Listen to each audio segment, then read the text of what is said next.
report has taken rather a long time to produce, and Lord Hardy has, of course, justified the cost of it.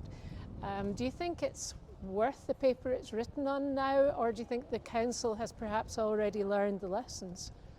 I mean, it has taken over 9 years and over 13 billion of public funds, which I think is an awful long time and a lot of money to put into an inquiry, which we could have obviously spent on public services. But we've always committed to learning the lessons, whatever they are, from Lord Hardy.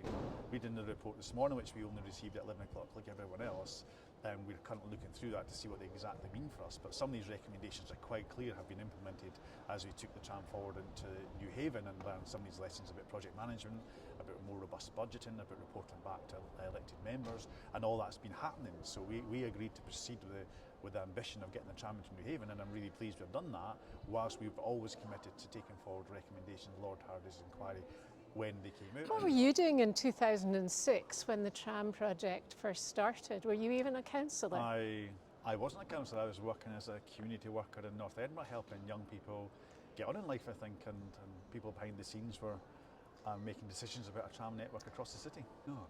So I think the election was in 2007, I think. So probably Labour involved in 2006, and then as it went into 7, I think that's when the Liberal Democrat SNP coalition started, and that was carried through for 5 years. So yeah, I think it'd be fair to say there was a number of political parties involved in the decision to take the trams forward at different times through different administrations. The point is that it was the Liberal Democrat SNP coalition who were in power at the time that literally the wheels came off the project. Yes, that would be accurate. And do you think then that Labour politicians who came in afterwards, do you think that they helped or hindered? I mean, if I speak from my own experience when I came in, I was somebody who, and I think my group, really keen to get a tram network across the city, and I think that's what we helped do. It was in amongst some really challenging times when at that time there was quite a disagreement between the two parties who were leading the administration on whether the trams should or shouldn't proceed. And I hope that we've helped to deliver the trams. And, I think the majority of parties in the chambers now support the extension of the trams to New Haven and, of course, hopefully across the city. To Grant and into the south of the city, then we'll make sure we have a more robust process to get that right this time. When you were a councillor way back and when these decisions were being taken, were you aware, or was anybody that you knew aware that you were actually being misled by any of the officers?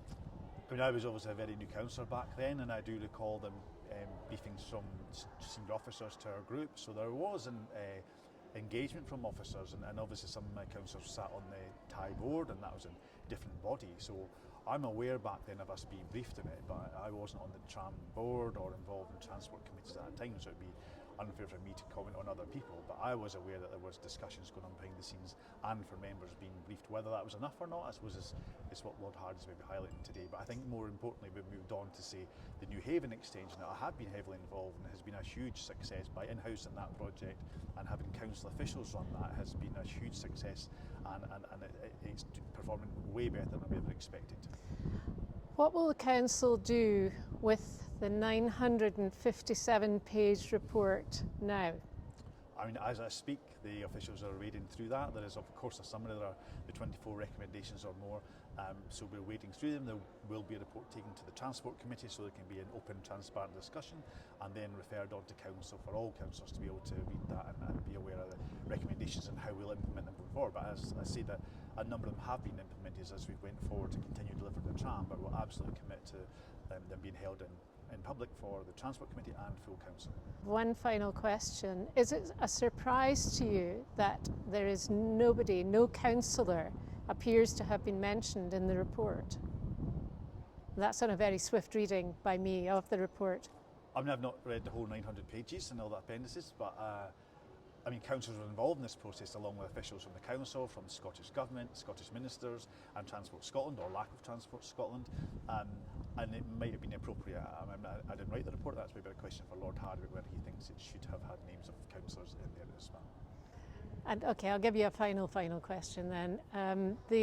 It seems to be that Transport Scotland and the Scottish ministers, and particularly John Swinney, have come in for a lot of criticism.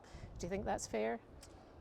I mean, I think we've accepted that there are a number of agencies involved in that, whether it's the Scottish Ministers, the Scottish Government, Transport Scotland, the Council, or ALIOs have all got something to learn here, and I hope all of the people involved in these public bodies learn from that. It does quite specifically reference a number of the Scottish Ministers, and I hope they will join me in accepting this is an independent inquiry and the recommendations should be openly taken forward as we've committed to do in the Council.